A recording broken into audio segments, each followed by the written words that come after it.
Welcome to week 9 of HI2009. This week we're looking at war and gender. In the first video we're looking at the background that you need to make sense of that as a topic.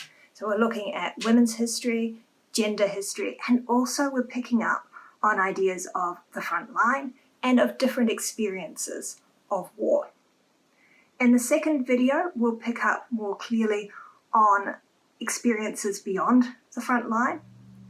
And in the third video, we'll pick up on experiences of military service and how they vary according to gender. So, let's go. As always, there are some key questions I would like you to keep in mind as you work through this material. I've asked you to keep an eye on gender and just keep an eye on that and consider it too in terms of material we've already looked at in this subject. Beyond gender, I'd like you to keep an eye on Australian women and how they've experienced war. Gender history is not just women's history. Men have gender as well, and gender itself is becoming a contentious topic. There are all sorts of things you can do with it, but in this subject and in terms of the historiography, there's a lot of good material about women's experience of war, and it's sufficiently different from the experience of men that it's worth keeping an eye on. It's worth considering too why, when we get to that third part of the material, why gender is a topic of interest when dealing with armies. And to keep an eye throughout this week on the relationship between the armed forces and their society. Whether they reflect the views of their overall society, whether they're something separate, and how they interact. I've mentioned there are good sources, there certainly are for this material, and I've put some of them on this list of further reading for you. But it's time to turn back to Vietnam, to protest, and to the rise of women's liberation, which links us up very nicely with the material that we looked at last week. And linking us up with the material that we looked at last week, I've reused an image in this slide. And I'm hoping, looking at it through a different lens, through the lens of gender, you'll pick up different things from looking at it through the lens of public response to the Vietnam War and questions about the popularity of that war. As we discussed last week in tutorial, looking at this image, the people marching are men, while the audience is composed of women. That's interesting, and if you look back at all the images we've used so far and that we will use from now on in the subject, you may well pick up gender elements to them as well. I've reused this image for a reason, not just because I like it or not just because I'm lazy. But Vietnam is an important part of rethinking society. That war has an impact beyond the battlefield, and it has an impact in the rise of different groups and their willingness to protest. The Vietnam War protests spin off into a variety of protest movements. In the United States, it spins off into the civil rights movement and into the women's movement in particular. In Australia, there are some of those same influences. The civil rights movement in the United States is particular in its time and the experiences associated with it. There are movements elsewhere in the world based on what's occurring in the United States. So I don't want to say they're the same thing. Obviously, they involve different people, they involve slightly different issues. They are still focused on that matter of race and citizenship, and how citizenship has at times been denied on the basis of race. Clearly, the history of racism in different places varies, but there is a history of racism in Australia as well as in the United States. Women also spin off, and there the issues are more international. What emerges around the Vietnam era is associated with women's lib and with second wave feminism. First wave feminism is the term associated with all those protests around denying women citizenship as expressed through the ability to vote. That's first wave feminism. Those campaigning women who sorted out the electoral reform and allowed my half of the population a vote. They achieved their aims, which were generally fairly limited because it's about that electoral reform. In the 1970s, we get the second wave, which has a whole lot more going on, and that recognises that while women might now have the vote, they still don't have equal rights in society, and that sex prevents some people from living their lives fully. And that's a point that I think in the present we're probably all across. There's biological sex, there's gender. They're not the same thing, but they are generally related, and related in a variety of ways. I don't think I need to go through that. And while around this period, what I'm probably dealing with mostly in this week's set of videos is sex history, but that brings to mind a whole lot of other issues. So we're going to term it gender history. And actually I will do a little bit of sex history as well in the second video. This mass change that occurs in societies across the Western world is important for history writing as well. History in this period undergoes changes because these groups, in fighting to change their present, look to the past and look to what people like them have done and where they're not recorded or where they're not recognised in written history. And that's important. Often we claim prestige for a particular group in the present based on its significance to our society in the past. In the 1970s is the start of a range of different histories that get written. Previously, history's mostly political, it's mostly about men in power.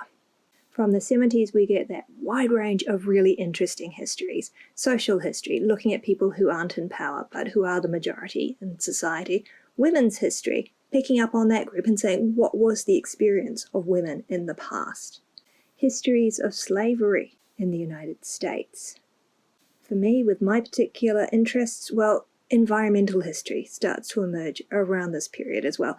Associated with different concerns, a different movement, the environmental movement, which begins to evolve at this time as well. And it's possible to argue that gender is just something we cannot escape in our experience of the world, and so all history should take note of gender. And gender is not alone in being something that is imposed on people and that shapes their view of the world. It's one of the big three in history writing. There's gender, race, and class. And generally nowadays, if you consider a topic, you need to have some approach to how you're dealing with those three elements of human experience. And biological sex has been a huge element of women's experiences in Australia. It still colours our experiences. The badge is an interesting one. That statement, a woman's place is everywhere, I hope is self-evident now. But it was something that it was felt needed to be protested over in 1975. Since this period, one of the things that has changed has been the gender of historians and the life experiences that historians bring with them to their work. And this means that we're now asking a broader range of questions of the past, and we're interested in a broader range of topics. History writing continues to change. And one of the things that has changed has been the movement since the 1980s from women's history. Although women's history is still with us, it's still an important element of history writing, but a movement from that towards considerations of gender history and the recognition that it's not just women who have their lives shaped to some degree by their gender, that masculinity is also constructed, that men can also be constrained by society's expectations of them. And one of the things in the history that we're examining, this history of war in Australian society, that the parts of war that are experienced vary according to gender. Because Australia, after the frontier wars, has not been the site of direct conflict, mostly what occurs in Australia is the home front. That war is significant. War is occurring in Australia, but it's occurring in terms of society supporting a war that is being fought elsewhere, as opposed to the front or the front line, which is the line of contact between two opposing forces where the violence happens. Talking about the front line can be deceptive, though. There can be a theatre of violence. That violence can occur across a broader geographical area. And the distinction really is between the front and the home front, between a place where there is active fighting and a place that's more involved with support for the war. I've mentioned that Australia experienced the front during the frontier wars, and that had an impact on Indigenous people's lives. Generally, settler society was able to talk about the frontier. The frontier was a place at some remove. It was a place where you went to engage in that kind of colonial expansion and the violence that went along with it. For Indigenous people, there was no frontier. There was home. And so war came to them. And that occurs to a certain degree during the Second World War for some parts of Australian society. With the Japanese raids on northern Australia, some people, particularly in remote Indigenous communities, experienced direct violence as part of that front. And people in northern Australia, not just in remote Indigenous communities, but in places like Townsville, also experience evacuation as people are moved away, particularly women and children, are moved away from a potential front line. And so it's blurry up here, and it blurs even more in New Guinea, depending on how you see that being part of Australia. Certainly in New Guinea, there's a blurring of everyday life and the front. You can see it in the image, and you can see it too in images of New Guinean men involved in supporting Australian troops. At this time, some portions of New Guinea were an Australian colony, some were administered by Australia on behalf of the UN, and so if you count those regions as part of Australia in this period, then there's part of Australian society that has experienced exactly that progress of the front line into their everyday lives. But putting aside New Guinea, this mingling of the home front and the front line is a rare experience for Australians. And gender is often crucial in determining who experiences the front line. Soldiers experienced the front line, and Australian soldiers at this time were exclusively male. This was not the case for all of the militaries engaged in the Second World War.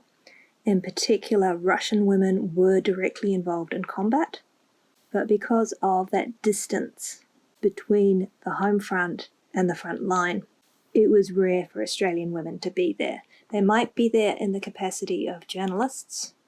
In the reading for this week, there's a section from a journalist who was not just caught by a front line, but became a civilian internee because she was caught by the front line. She was certainly there.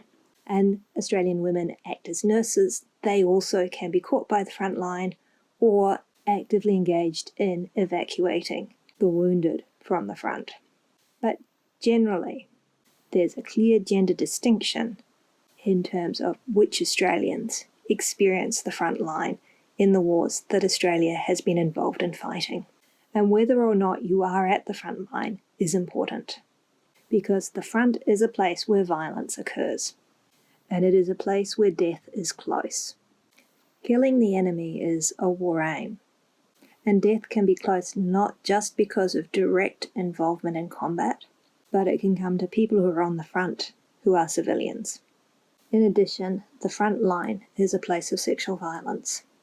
Sexual violence can be used as a tool of war, as a weapon against societies and against individuals. It can also be the expression of a personal crisis of soldiers. Some Australian women did experience the front. They did experience the violence of the front, and they did experience sexual violence because of war, both at the front itself and, as we'll come to later, in regions behind the front. But this is where I'm wrapping it up, because the front was an unusual experience among Australian women and for Australian society. It's an intensely gendered experience because wars tend to be fought elsewhere for Australians. But wars permeate society, and the impact they have intersects with gender.